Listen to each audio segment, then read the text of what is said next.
L'objectif du machine learning, c'est quelque chose de très simple.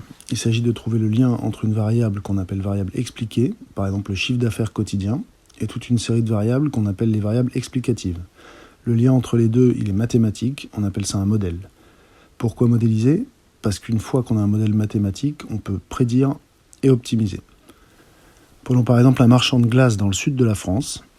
Il vend des glaces tous les jours de l'année. Il change régulièrement le prix de ses glaces et son point de vente. Il souhaite optimiser son chiffre d'affaires quotidien. Et comme il est malin, depuis 2 ans, il a noté tous les jours quelques données. Le mois de l'année, le jour de la semaine, la température, l'ensoleillement, l'emplacement de son point de vente, le prix de vente unitaire, l'âge du capitaine et son chiffre d'affaires du jour.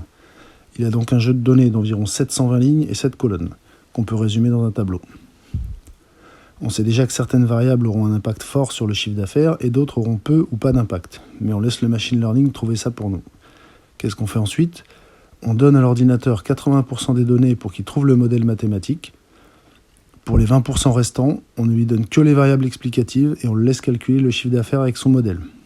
On compare le résultat à la réalité et s'ils sont identiques, on a un modèle qui fonctionne. Donc on peut prédire le chiffre d'affaires quotidien quelle que soit la combinaison d'entrées et optimiser son chiffre d'affaires quotidien en modifiant les paramètres sur lesquels il a la main, c'est-à-dire ici l'emplacement et le prix de vente unitaire de ses glaces.